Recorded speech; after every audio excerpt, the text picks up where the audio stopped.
Tiger supporter. He just got solar power installed. He used to spend $600 per quarter on power, but with his new bill plus Metro Solar Easy Payments, he's saving $169 per quarter from day one. That adds up to $88,000 after 25 years. So no, John can't own his power company, but he can own his solar system. Tim, thanks for joining us on Raw Vision, presented by Metro Solar. And the VFL Tigers unfortunately went down to Werribee on the weekend. How did you find the game? Werribee are a very good team, and we were very competitive in the first quarter and a half, and we played some really good football. We just managed to score 8 behinds, and at one stage in the first half it was 1-11. So we didn't make the most of our opportunities, which everyone talks about in footy at the moment, but we missed some really easy goals, which put us behind the 8 ball a little.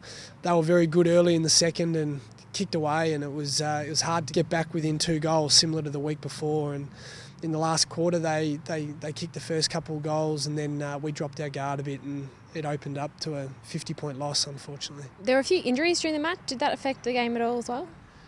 Injuries always affect the game, but sometimes it's for the good, sometimes it's for the bad. And you can say because we failed to finish off the game that it did affect us, but Oren Stevenson, who he's going to miss maybe a week with his hamstring, and Todd, we're going to wait and see what happens with his shoulder.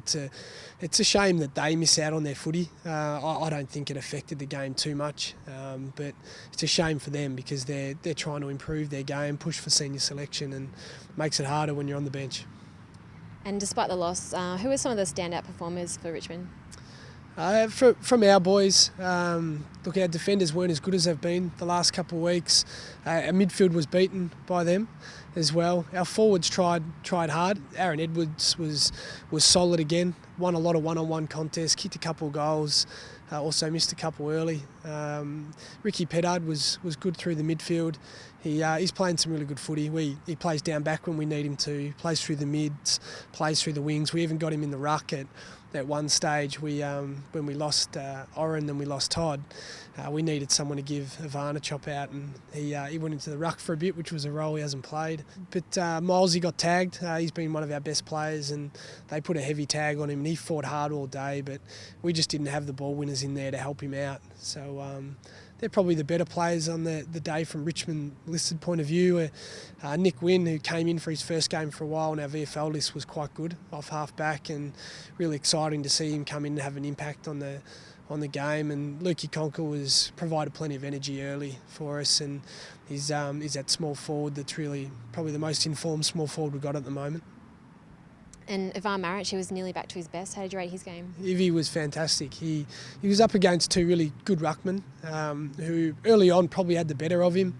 They were a bit more athletic, and they're just getting over him. But as the game wore on, Ivy just got better and better. And if you watch the last quarter and a half of footy, he really showed that he's a level above VFL. And if you watch his goal in the one of his goals in the last quarter, it's got the trademark Ivan run back to the middle where his hair's bouncing and he's got that look in his eye. So I think he's really ready for senior footy, and he's been great for us the last 2 weeks, and I hope that he can give our senior team another lift after the weekend.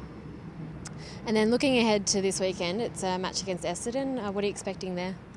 We're excited to play here again, to play the pre-match game before the dream time. It's exciting for us.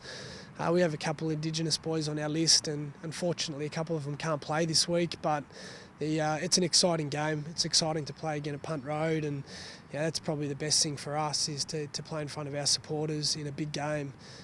We're looking forward to it. Do you know much about Essendon, the team itself? We'll look at them more closely in the next couple of days. They've similar to us, depending on how many players are injured on their list, depending on how many guys they're carrying over, the standalone teams can tend to move up and down depending on what the senior team's doing. So sometimes past form's not great to go off with an AFL line side, but we'll do some work looking at how we can stop them this week, and won't give away too many secrets on camera. Well, good luck for the match, and thanks for joining us. Thanks, Jamie.